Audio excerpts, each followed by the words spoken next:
So dari nagsugod ang amo ang adventure no na namis sa kuan sa amo ang gi stay na resort.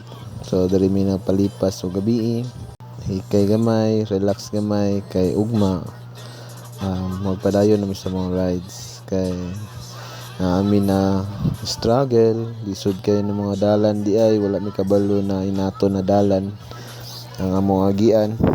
So medyo lisod-lisod jud nag-struggle jud ang mga motor kay syempre dili man pang kuan jud ang mga motor no mga pang highway ra jud siya kutob. So gikaya ra gyapon ug nagpadayon lang gyapon.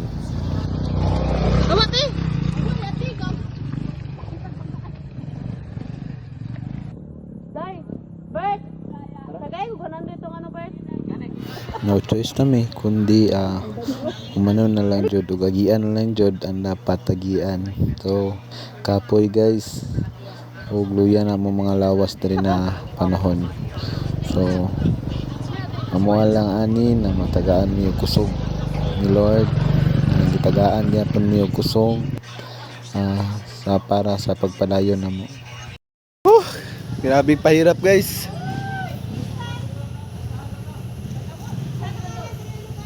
Duha ka station jud ni Hunong para makasakalan diri.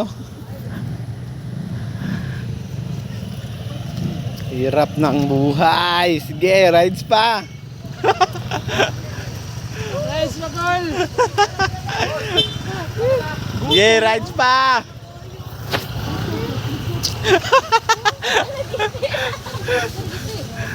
Buong kogo.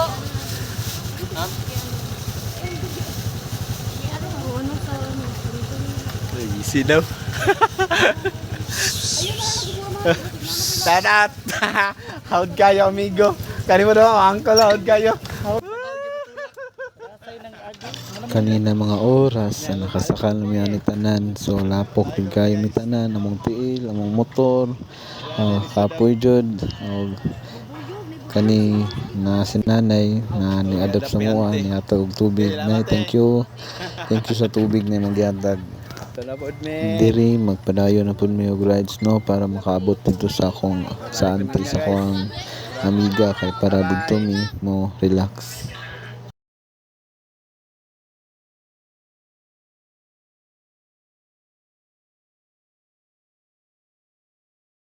Kanina oras nakaabot na mi sa auntie sa akong amiga no. So diri naka-relax jud mi tanan. Nag-take me og time para maka-relax. Mo na ako mga kauban, relax sila tanan kay medyo kapo jud to layo jud kayo among gituyukan guys. So mga 10 hours amo ang drive na biyahe bago mi nakaabot dra. Kapoy na kayo among lawas lamin na itulog. So wala na sa mood ang uban. Nagpadayon lang gyapon. So gitagaan gyapon mi kusog sa Ginoo. Salamat Lord kay gi-guide mi nimo sa among rides kagahapon. Gitagaan mi nimo kusog among lawas, gitagaan nimo kusog Lord. Thank you. Og diri lang mi kutob. Og salamat guys.